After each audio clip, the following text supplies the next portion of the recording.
여러분들 2주 만에 이렇게 뵙습니다. 은혜 가운데 잘 쉬고 돌아왔는데 오늘 이제 본문 말씀을 휴가 이후에 어떤 말씀으로 첫 말씀을 전할까 하고 생각하던 중에 이제 휴가 중에 제가 우리 남 목사님 설교하신 예배들을 같이 저희도 이제 온라인으로 예배를 드렸습니다. 그런데 지난 수요일 날 18장 말씀을 가지고 말씀을 전했더라고요. 그래서 부자 관원의 이야기. 그래서 그 말씀을 듣고 나서 이 말씀에 이어서 19장 말씀을 전하는 것이 참 좋겠다 생각이 들었습니다. 왜냐하면 이 18장의 부자 관원의 이야기와 이 삭개오의 이야기는 이제 오늘 말씀에서 제가 전개해 나가면서 알려드리겠지만은 이 누가가 의도적으로 대조를 한 그런 내용입니다. 그래서 이번이 기회다 싶어서 삭개오의 이야기를 오늘 말씀의 주제로 정했습니다.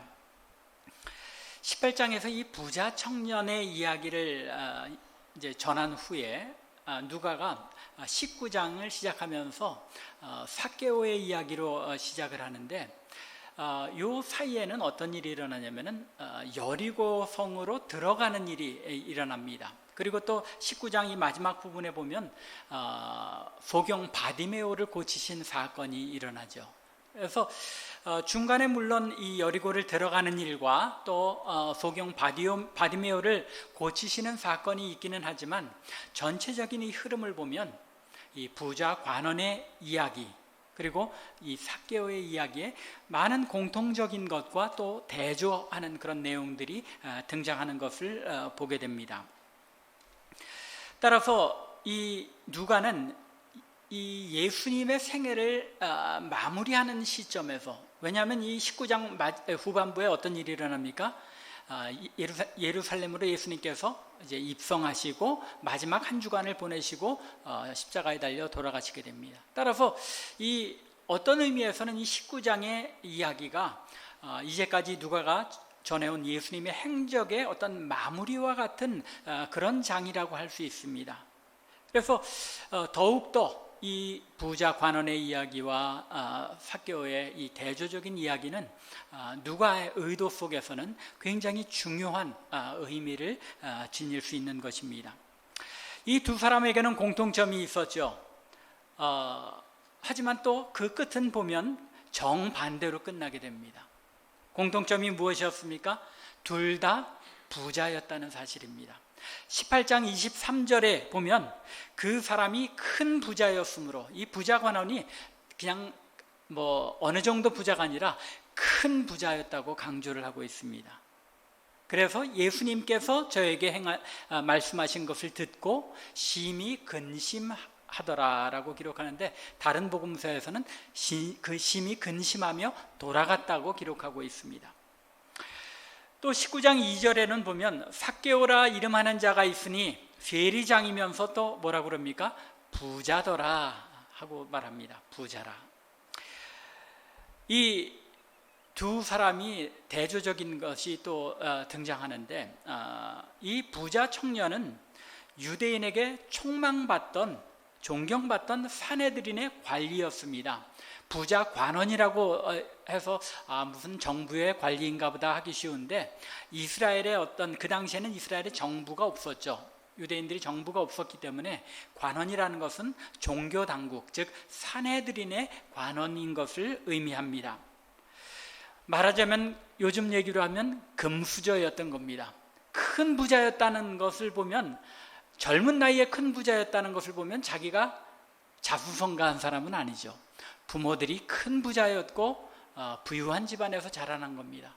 그런데다가 이 유대 종교 당국의 관원, 사내들인의 관원이 되었다는 것은 이 신학적인 그리고 율법에 대한 공부를 굉장히 철저하게 했다는 의미이죠. 왜냐하면 사내들인의 구성원이 주로 바리새인들, 서기관들로 구성이 되어 있었기 때문입니다. 그걸 보면 이 젊은 청년이 부자였을 뿐만 아니라 굉장한 율법에 대한 지식을 가진 사람이었다는 것을 알 수 있습니다. 촉망받는, 장래가 촉망되는 그런 인물이었던 것입니다. 반면에 삭개오는 어떤 사람이었습니까? 백성들에게 멸시받는 사람이었습니다. 로마의 개라고 불리는 그런 위치에 있었는데, 그 당시에 세리라는 입장이 그랬죠. 로마 제국이 통치하는 시기였기 때문에 세리들은 로마에 고용되기는 했는데 로마 시민은 아닙니다. 요즘처럼 뭐 관리로 인정을 받아서 이제 페이를 받는 그런 위치도, 임금을 받는 그런 위치도 아니었습니다. 당시에 이 세리장이라는 것은 세금을 걷는 기관의 장을 이야기하는 것이죠.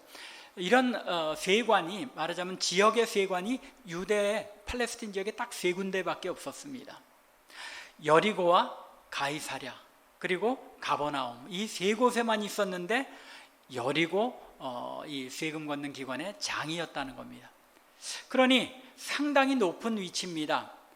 예를 들자면 어떤 이 BC주의 그 CRA 기관장인 거나 마찬가지입니다. 상당히 높은 위치이죠.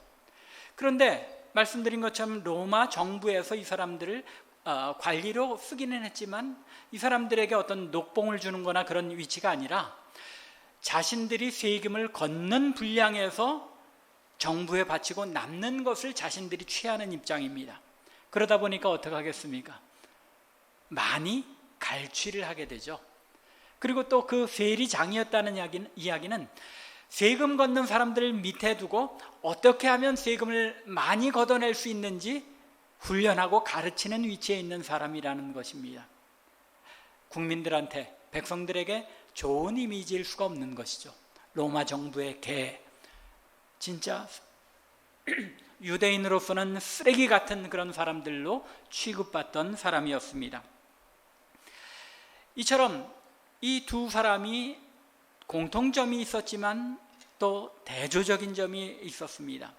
그런데 마지막 결론 부분을 보면 부자 청년은 근심하며 돌아간 반면에 삭개오는 기쁨과 즐거움 가운데 구원을 얻어 누리는 것으로 마무리됩니다. 아주 대조적인 그런 결말이죠. 이 이야기를 읽는 우리로서는 과연 무엇이 이 두 사람에게 차이를 나타냈는가? 똑같이 예수님에게 나아가기도 했는데, 그리고 예수님을 만나기도 했는데 이 두 사람에게 왜 이런 극단적인 차이가 일어나게 되었는가 궁금히 여길 수밖에 없습니다. 그런데 이에 대한 답은 이미 예수님의 말씀 속에 주어져 있습니다. 오늘 우리가 읽지 않았지만 18장 24절부터 27절의 내용을 보면 이 근심하는 젊은 부자 관리를 보며 예수님께서 재물이 있는 자는 하나님 나라에 들어가기가 얼마나 어려운지 낙타가 바늘 귀로 들어가는 것이 부자가 하나님 나라에 들어가는 것보다 쉽다고 말씀합니다.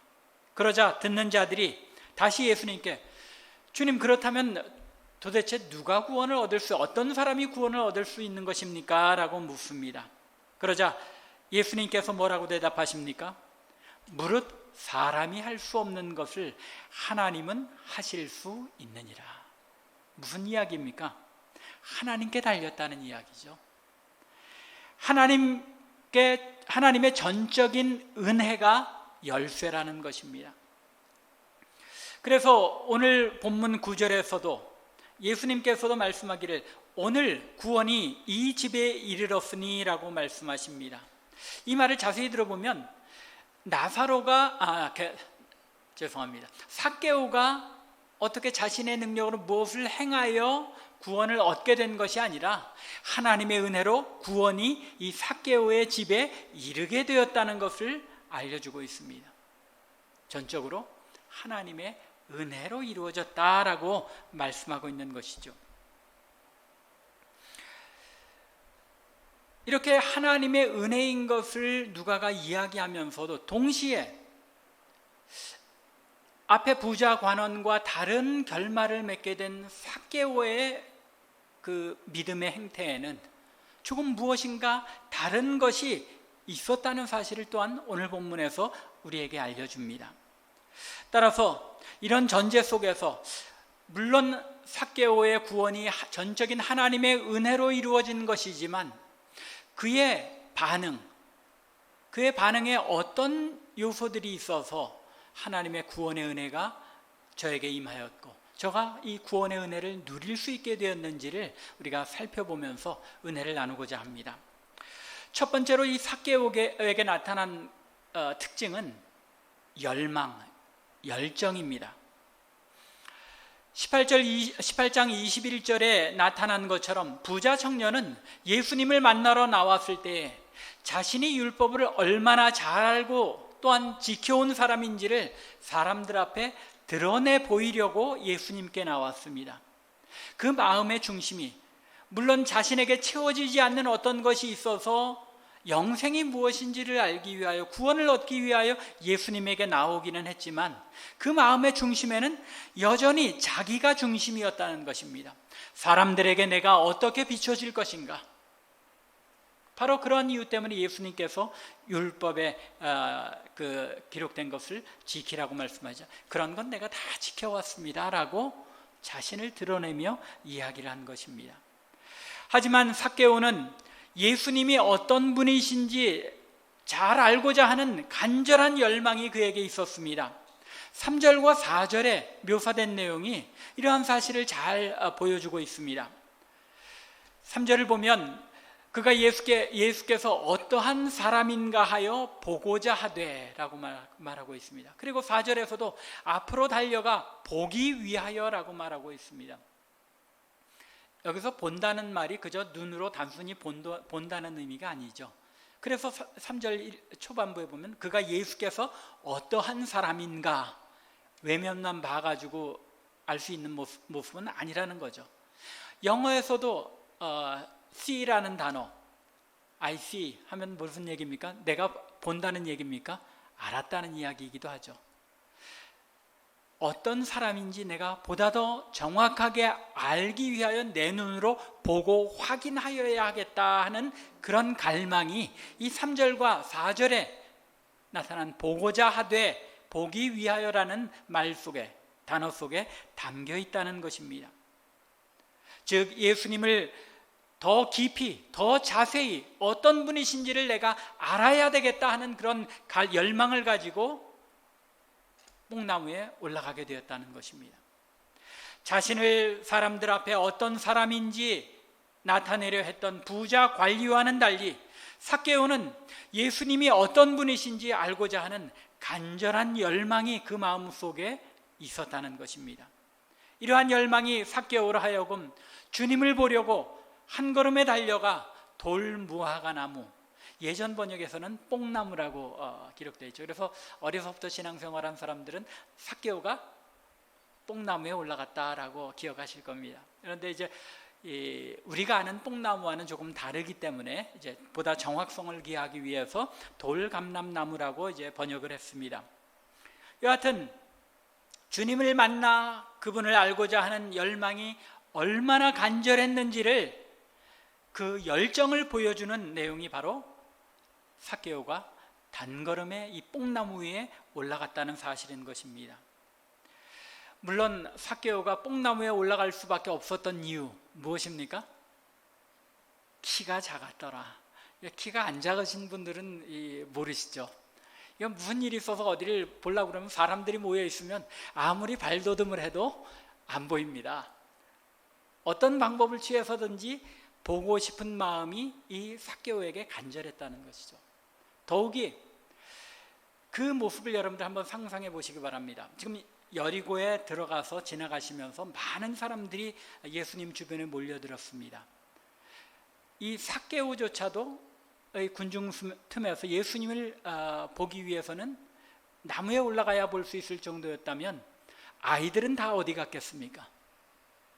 여러분들 지금 본문에 아이들이 등장하지 않잖아. 아이들이 군중들 틈에서 분명히 따라다녔을 텐데 예수님을 보기 위해서 어떻게 했을까요?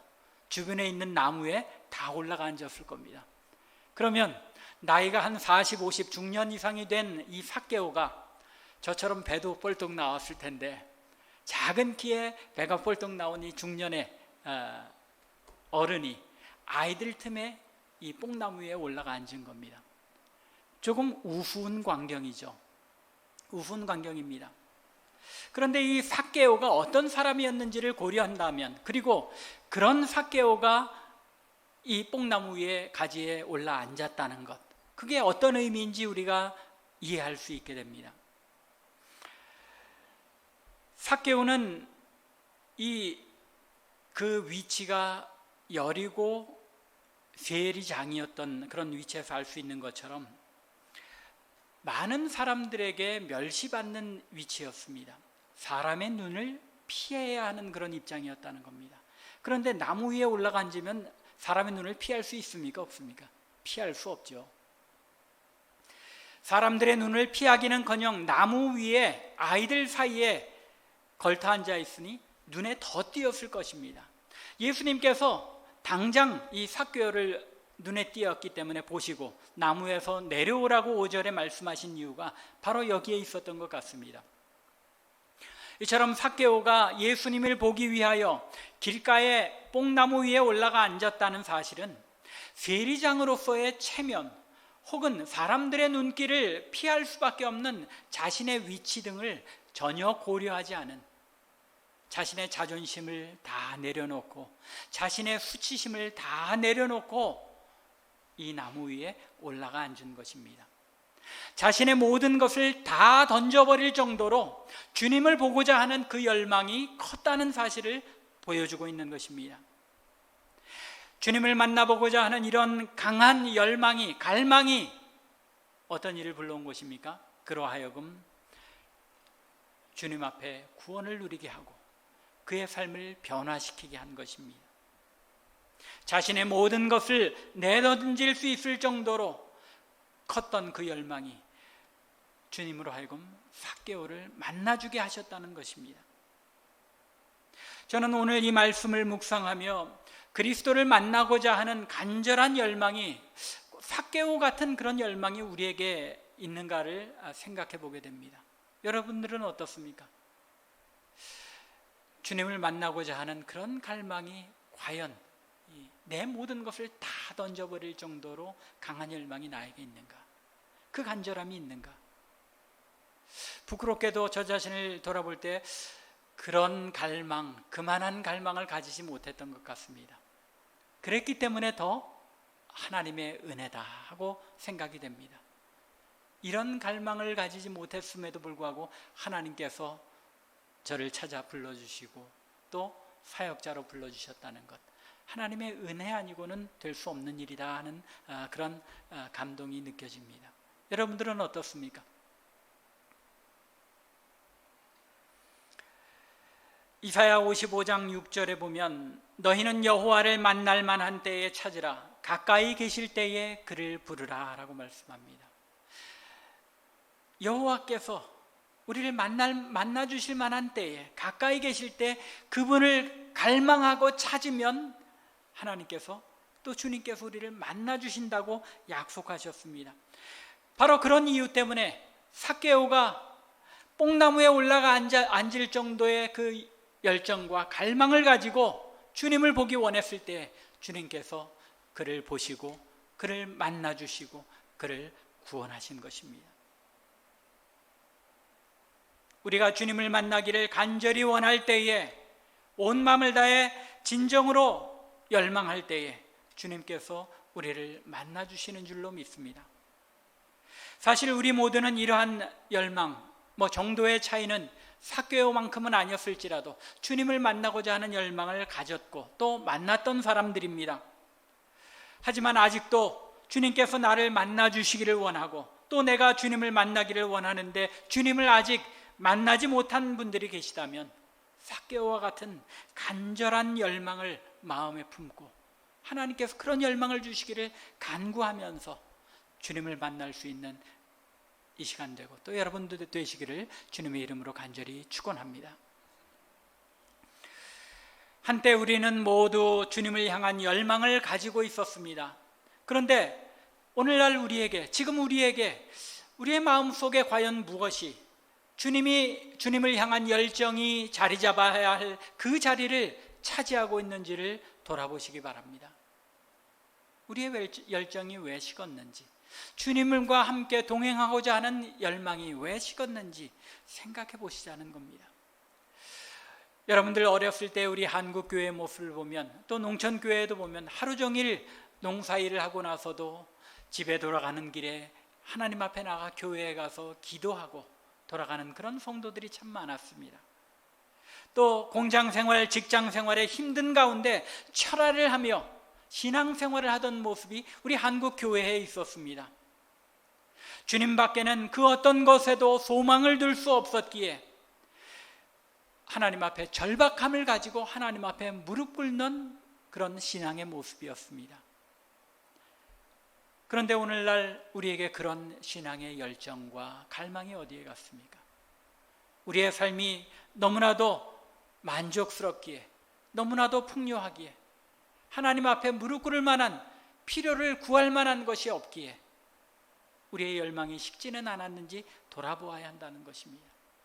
또 그런 것 때문에 우리의 열정이 식었다면 과연 우리는 하나님을 내 필요에 의해서 섬기고 있는 것은 아닌지, 하나님 자신을 우리의 목적으로 삼고 섬기는 것이 아니라 내 필요와 내 갈증이 만족되면 그것으로 만족하고 하나님은 나와 상관없는 그런 존재로 여기는 그런 신앙에 불과한 것은 아닌지 우리 자신을 돌아볼 필요가 있다는 것입니다. 열정을 가지고 주님만 사랑하며 주님만이 우리의 삶의 목적이 되는 우리의 삶이 되어야 하는 것입니다. 이 열정을 다시 회복시켜 주시기를 간구해야 하는 것입니다. 내 신앙의 참 목적이 어디에 있는지를 올바로 분별하고 하나님 앞에 올바른 열망을 가지고 살아가게 하옵소서 기도하는 우리들 되기를 간절히 바랍니다. 이것이 삭개오의 믿음에 나타난, 삭개오를 구원한 그 믿음에 나타난 첫 번째 요소였습니다. 하나님을 만나기를, 하나님과 동행하기를 간절히 바라는 열망, 이것이 그로 하여금 구원의 은혜를 누리게 하였던 것입니다. 두 번째, 이 삭개오의 믿음에 나타난 요소는 순종이었습니다. 간절한 열망을 가지고 만나기를 원한 것은 삭개오였지만 정작 만남의 주도권을 가지신 분은 주님이셨습니다. 물론 삭개오가 나무에 올라갔기 때문에 주님을 먼저 본 것은 삭개오였을 것입니다. 그런데 누가는 삭개오가 주님을 봤다고 기록하지 않고 예수님께서 그를 쳐다보셨다라고 기록합니다. 자연스럽게 삭개오가 먼저 봤을 텐데 왜 누가가 주님께서 삭개오를 쳐다봤다고 주님의 관점에서 기록하고 있는 것입니까? 그리고 속히 내려오라고 명하신 분도 예수님이십니다. 5절에 잘 나타나 있죠.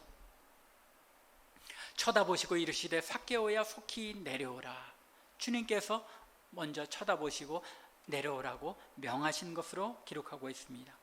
예수님께서 이 장면에 삭개오와의 만남에 주도권을 주시고 주님께서 행하신 것임을 보여주고 있는 것입니다. 더욱이 내가 오늘 내 집에 유하여야 하겠다라고 말씀하십니다. 주인인 삭개오가 주님 우리 집에 오셔서 함께 유하시죠 라고 한 것이 아니라 주님께서 내가 내 집에 가서 유하여야겠다, 머물러야겠다라고 말씀하신 것입니다. 주님께서 삭개오가 초청한 것이 아니라 주님께서 자청하셨다는 말입니다. 오히려 주님의 초청이었다는 말입니다.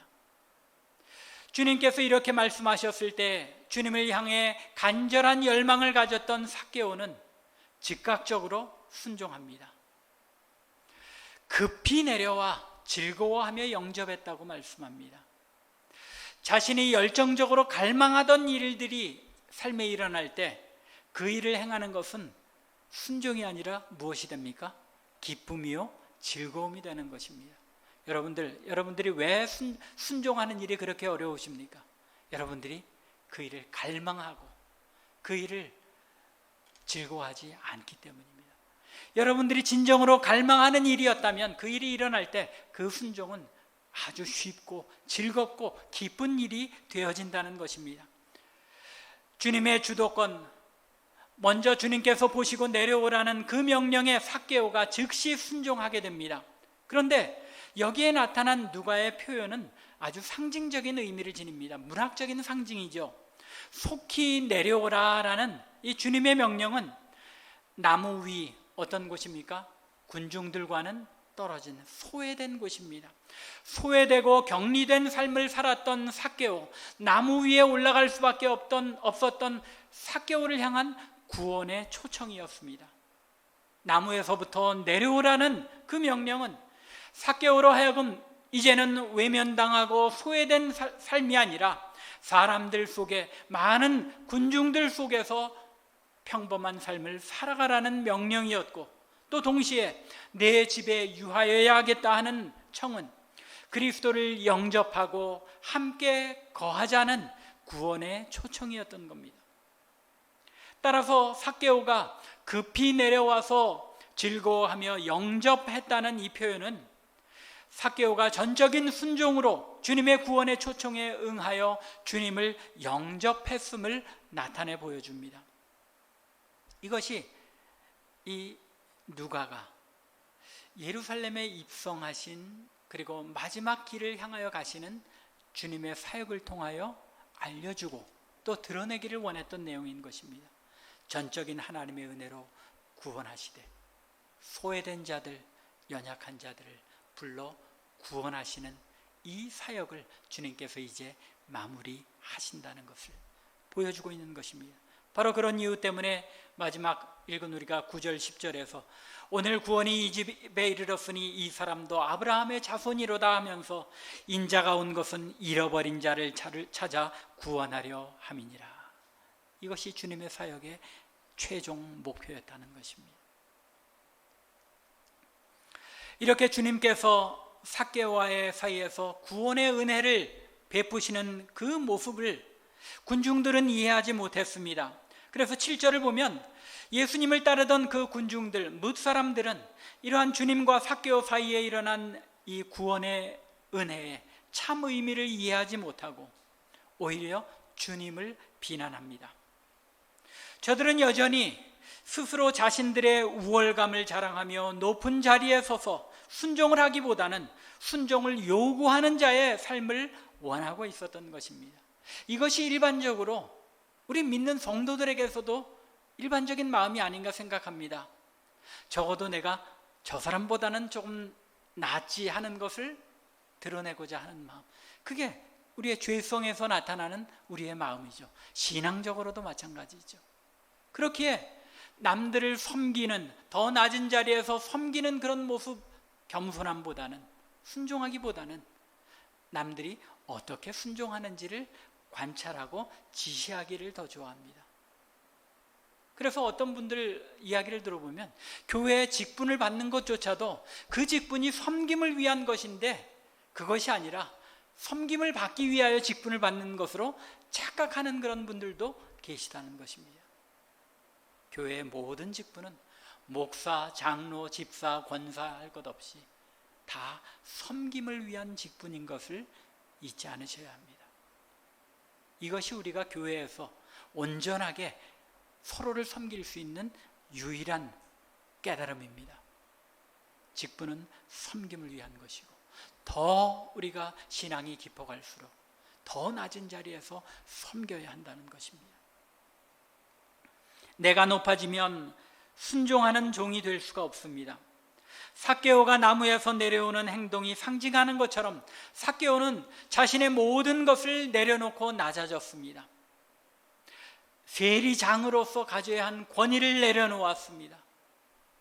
사람들을 피하고자 하는, 자신의 수치를 가리려고 하는 그 자존감마저도 다 내려놓았습니다. 우리는 삭개오가 자신이 이제까지 가지고 있던 그 모든 것을, 자신의 모든 것을 내던졌다는 것을 알 수 있습니다. 세리장으로서 누리던 모든 것을 포기했을 뿐만 아니라 심지어 자신의 전 재산까지 포기했죠. 바로 여기에 누가가 부자 관리와 삭개오를 대조하며 기록한 요점이 있습니다. 레위기 6장 4절과 5절, 민수기 5장 7절의 말씀을 비교해 보면 그 말씀에는 부당하게 착취하거나 훔친 것에 5분의 1을 더해서 갚도록 되어 있었습니다. 그렇지 않은 경우에라도 최대로 갚아준다고 해도 2배로 갚아주는 것이 율법의 규정이었습니다. 그런데 삭개오는 자신이 토색한 것이 있으면 몇 배를 갚겠다고 이야기를 합니까? 4배를 4갑절이나 갚겠다고 이야기합니다. 더 이상 이 삭개오에게 내 재산이라는 것, 내가 그토록 아귀처럼 모았던 그 물질이 삭개오에게는 아무런 의미를 가지지 못하게 되었다는 겁니다. 그 모든 것을 포기할 수 있었다는 것입니다. 여러분들, 이 삭개오가 이 돈에 대한 집착이 얼마나 컸을지 상상이 가십니까? 자기 민족을 팔아먹으면서 사람들에게 이 로마의 개라는 욕을 먹어가면서까지도 행했던 그 일입니다. 세리장이라는 위치에 오르기 위해서는 얼마나 많은 약탈과 토색이 있었겠습니까? 그런데 삭개오는 이제 내가 그렇게 모은 모든 돈까지도 다 토해내고 4배로 갚겠다고 이야기하고 있는 것입니다. 이러한 삭개오의 반응은 더 이상 물질에 매인 삶을 살지 않겠다는 의지의 표현인 것입니다. 부자 관리는 자신이 가진 것, 자신에게 가장 중요한 것을 내려놓고 주님을 따르지 못하여 구원을 얻는 그 은혜에 이르지 못했습니다. 주님을 믿기 위해서는 뭘 포기해야 한다는 겁니까? 내가 가장 귀하게 여기는 것까지도 다 내려놓고 주님만이 나의 가장 귀한 것이 되어야만 그것이 참 구원에 이르는 믿음이라는 것입니다. 그런데 부자 관리는 거기에 이르지 못한 것입니다. 여전히 자신의 삶에 가장 중요한 것이 자기가 가지고 있는 큰 부였기 때문에 심히 고민하며 돌아갈 수밖에 없었던 것입니다. 하지만 삭개오는 자신의 모든 것을 내던지고 주님을 따름으로써 구원을 누리게 되었다는 것입니다. 부자 관리는 자신이 가장 중요하게 여기는 것조차 내버리는 그 믿음에 이르지 못한 반면, 삭개오는 자신이 이전에 가졌던 모든 것들, 가장 소중한 것들까지 버리고 주님을 영접했기 때문에 구원에 이르는 참 믿음에 도달하게 되었다는 것입니다. 하지만 삭개오가 자신이 이제까지 누리며 중요하게 여기던 모든 것까지도 내던지고 주님께 순종하였을 때 그 모든 것을 다 잃게 된 것입니까? 아니죠. 오히려 만물의 주인이 되시는 주님을 소유하게 되었다는 것입니다. 안 와닿으시죠? 우리가 모든 것을 다 내버릴 때 만물의 주인이 되시는 우리 주님께서 나의 주, 나의 하나님이 되신다는 것, 그것이 가지는 기쁨과 그 의미가 절실하게 와닿지 않는다면 뭔가 조금 더 생각해 볼 필요가 있지 않을까요? 우리에게 순종이 무엇을 의미합니까? 아직도 나에게는 여전히 주님 앞에 내려놓지 못하고 삭개오처럼 다 내려놓지 못하고 여전히 내가 움켜쥐고 있는 것이 무엇입니까? 누구에게나 이런 것 하나쯤은 있죠. 누구에게나 있을 수밖에 없습니다. 그러나 그것이 무엇인지를 정확히 깨닫고 내가 던져버려야 함에도 움켜쥐고 있어서 주님을 향한 열망을 품지 못하고 또 주님을 순종하게 하지 못하는 것이 무엇인지를 정확히 파악하고 그것까지 내려놓을 때에 우리는 참 구원의 은혜를 누리게 되는 줄로 믿습니다. 이것이 누가가 우리에게 알려주는 삭개오가 구원의 기쁨을 누리게 된 참 믿음의 요소인 것입니다. 오늘의 말씀은 구원 얻는 믿음의 핵심적인 요소가 무엇인지를 우리에게 알려주고 있는 것입니다. 무엇입니까? 주님을 따르는데 망설여지게 하는 내가 움켜쥐고 있는 그것까지도 내려놓을 때 비로소 우리는 구원의 은혜를 만끽할 수 있다는 것입니다. 주님을 간절히 열망하며 찾은 것이 삭개오인 것 같았지만 사실 주님께서 전적인 주권을 갖고 그를 찾으시고 그를 부르시고 구원하셨습니다. 하나님께서 삭개오의 마음을 찾아주시고 자신의 모든 것을 내던지면서라도 주님을 만나고자 하는 열망을 그의 마음에 주신 것 또한 사실입니다. 삭개오로 하여금 주님의 음성을 듣고 기뻐하며 순종하게 하신 것, 그것이 하나님의 은혜입니다. 자신이 이전에 가지고 누리던 가장 중요한 것까지도 내던질 수 있게 된 것, 하나님의 은혜로 이루어진 것이죠. 사람으로 행할 수 없는 것을 하나님께서 행하신 것입니다. 전적이고 불가항력적인 하나님의 은혜가 분명합니다. 그렇기에 우리는 내가 여전히 그 하나님의 은혜를 누리고 있지 못하다면 우리는 이 하나님의 은혜를 갈망해야 하는 것입니다.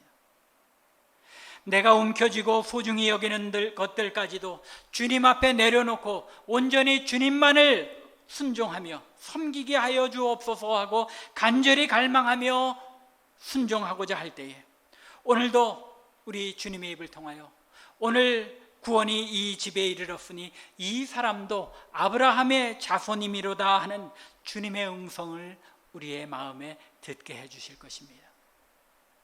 간절히 원하기는 주님을 만나고 주님을 알기 원하는 갈망으로 하나님의 은혜를 간구하며 그때그때 주시는 은혜대로 순종함으로 말미암아 두려움과 떨림으로 구원을 이루어가는 참빛교회와 또 여러분들 되시기를 주님의 이름으로 간절히 축원합니다. 기도드리겠습니다.